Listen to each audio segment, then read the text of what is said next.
আমরা বলি সিঙ্গাপুর, আমরা বলি জাপান, আমরা বলি ওই দেশে তো নগর সরকার আছে, বাংলাদেশে তো নগর সরকার নেই। এটা আমাদের একটা চ্যালেঞ্জ। চাইলেও দিতে পারি, কারণ 100 টাকা অনেকটাই আমরা একদিনে খরচ করে ফেলি, কিন্তু আমি সার্ভিস নিচ্ছি, আমি 100 টাকা দিতে চাই না। আমরা যেটা হলো মূল যে শব্দটা এখানে যাচ্ছি, সেই শব্দটা কিন্তু খেয়াল রাখতে হবে। All work done by us, গত বছরে যেটা করেছি। চট্টগ্রাম সিটি কর্পোরেশনের মেয়র ডক্টর শাহাদাত হোসেন বলেছেন, স্থায়ীভাবে জলবদ্ধতা মুক্ত ও পরিচ্ছন্ন নগরী গড়ে তুলতে নাগরিক সচেতনতা ও সম্মিলিত উদ্যোগের কোনো বিকল্প নেই। বুধবার চসিক কার্যালয়ে আয়োজিত এক সমন্বয় সভায় তিনি একথা বলেন। মেয়র জানান, স্কুল হেলথ প্রোগ্রামের মাধ্যমে শিক্ষার্থীদের পরিচ্ছন্নতা ও বজ্র ব্যবস্থাপনা বিষয়ে সচেতন করা হবে। পাশাপাশি ডোর টু ডোর বজ্র সংগ্রহ কার্যক্রমকে নগর পরিচ্ছন্নতার জন্য অত্যন্ত গুরুত্বপূর্ণ বলে উল্লেখ করেছেন তিনি বলেন, সমন্বিত উদ্যোগে গত বর্ষায় নগরীতে 50 থেকে 60% জলাবদ্ধতা কমানো সম্ভব হয়েছে এবং এবার লক্ষ্য 70 থেকে 80% নিয়ন্ত্রণে আনা। বর্তমান নগরীতে 57টি খালের মধ্যে 36টি উন্নয়ন কার্ড চলমান রয়েছে। মেয়র আরো বলেন, প্লাস্টিক ও পলিথিনের কারণে ড্রেনেজ ব্যবস্থা বাধাগ্রস্ত হচ্ছে, তাই পরিচ্ছন্ন ও বাসযোগ্য চট্টগ্রাম করতে নগরবাসীকে দায়িত্বশীল ভূমিকা পালন করতে হবে। কারণ ইলেকশন আছে, এটা নিয়ে কথা হচ্ছে, বাট আমি যেটা ফিল করি এবং এখানেও সবাই ফিল করে, এগুলোর আসলে কোনো বিকল্প নেই। কারণ আমরা এখনো পর্যন্ত আমরা বলি সিঙ্গাপুর, আমরা বলি জাপান, আমরা বলি ওই দেশে তো নগর সরকার আছে, বাংলাদেশে তো নগর সরকার নেই। এটা আমাদের একটা চ্যালেঞ্জ। তো সব মিলিয়ে আমি যেটা মনে করি, অথবা আমরা যেটা সার্বিকভাবে যেটা মনে করছি, সেটি হচ্ছে আমাদের গণসচেতনতা বৃদ্ধি করতে হবে এবং জনগণকে সম্পৃক্ত করতে হবে যে এই শহরটা শুধু আমার একার শহর নয়, এই শহর আমাদের সবার শহর। এই মনোবৃত্তি আমাদের মধ্যে আনতে হবে। 22 সালে, 23 সালে, 24 সালে, 17 সালে, 18 সালে, 19 সালে মধ্যরহাট, মুরাদপুর, চকবাজার, মির্জাপুর, বাকুলিয়া, আগ্রাবাদ, হালিশহর, এইসব এলাকাতে আগ্রাবাদে পানিতে সয়লাব ছিল।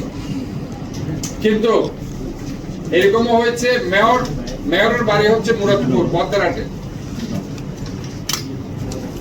22 সালে, 23 সালে, ইভেন 24 সালে মেয়র ঘর থেকে বের হতে পারেনি। পরে সবাই ওনাকে ঘর থেকে রিক্সার উপর উঠাইয়া, তাও মানে রিক্সার আরো অনেক উঁচু দূরে উঠে আস্তে আস্তে পানি একটু সরে যাওয়ার পর ঘর থেকে বের হতে। কিন্তু 25 সালে আপনারা সেই পিকচার দেখেননি, দেখেছেন? 25 সালে সেই পিকচার দেখেন। ইদানিং আমরা লক্ষ্য করছি চট্টগ্রাম শহরে ব্যবসায়ী বেড়ে গেছে, রাস্তার ব্যবসায়ী।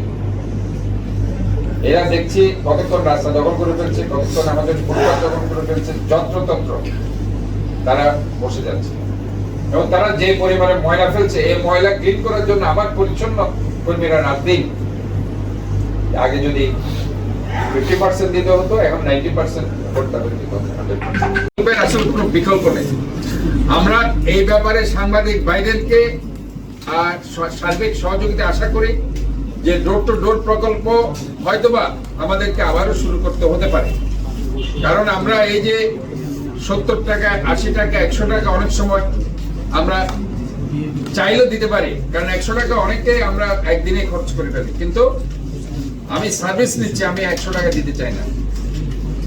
আমি কিন্তু ময়লাগুলো রেগুলার আমি দিচ্ছি, কিন্তু মাসের শেষে টাকা যখন 100 টাকা বলছে, আমি কেন দেব?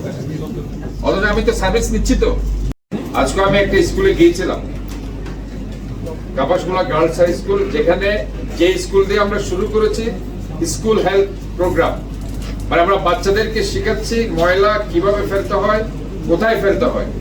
এই জেনারেশন যদি শিখতে পারে আফটার 10 ইয়ার্স, আমরা মনে করি তারাই পুরো চট্টগ্রাম শহরকে লিড দিবে। যে প্রতিটা স্কুলে আমরা এই স্কুল হেলথ স্কিম চালু করেছি, যে ময়লা কোথায় ফেলবে, কিভাবে ফেলবে এবং বাসায় কিভাবে তারা তাদের কাজের মেয়ে এবং তাদের মা বাবাকে শিখাবে যে ময়লা জানলা দিয়ে ফেলবেন না। আমার জন্য একটা সেকেন্ড লাগে এখানে চাকরি শুরু করতে লাগে। মাঠে আপনারা দেখেছেন, আমি মাঠে গিয়ে বলছি সময় এই সময়ের মধ্যে করতে হবে। আমার যেটা হলো, যদি আবার এখানে মুভ করবেন, তারপরে সকালবেলা আপনারা যেটা হচ্ছে যারা যারা এখানে মাঠে আসছেন আমার টিম আবার যাবে ফিজিক্যালি দেখাবেন যে এই জায়গাটা কাজ করা দরকার। আমরা যদি দেখি যে আমার লোকজন যেটা আমরা বলে আসছি সেটা এখনো করেনি, আই উইল টেক অ্যাকশন, যেটা হলো এই জায়গা থেকে। আমরা যেটা হলো মূল যে শব্দটা এখানে যাচ্ছি সেই শব্দটা কিন্তু খেয়াল রাখতে হবে। All work done by us, গত বছরে যেটা করেছে 60% সমস্যার সমাধান করেছি, এবছর টার্গেট নিয়েছে 80%। এবং আমি একটা ফোরামে কিন্তু বলেছিলাম যে এখানে এই চট্টগ্রামবাসীর সমস্যার সমাধান হবে 60%। আমি যেই দিন খালটা কাটছি, ফরচুনেটলি আমি ওই দিনের এই সব ভিডিওগুলো রাখি, ছবিগুলো রাখি। খাল কাটার পরে, খালটা পরিষ্কার করার পরে খাল ইজ ক্লিন। তার একদিন গ্যাপ দিয়ে পরের দিন দেখা যায় স্যার যেই খাল যেভাবে ছিল ঠিক ওইভাবে আবার ময়লা ভরে গেছে। এখানে অসচেতনতা সবচেয়ে বড় কারণ। আরেকটা কারণ হলো স্যার আমাদের খালের তলদেশগুলোতে স্যার এখনো প্রচুর পরিমাণ এই প্লাস্টিক বর্জ্য জমা। একটা হচ্ছে মহিলাদের ছোট প্লেন এবং ঈদগাহ মডেল স্কুলের পাশে ওই স্পটটা স্যার মোটামুটি ক্লিন হয়ে গেছে, শুধু 15 ফিট একটা পারাবারের জন্য ওরা রেখে দিছে। ওটা ক্লিন করলে ওখানে একদম 100% ক্লিয়ার হয়ে যাবে। গাড়ি পারাবারের জন্য ওরা রাখছে।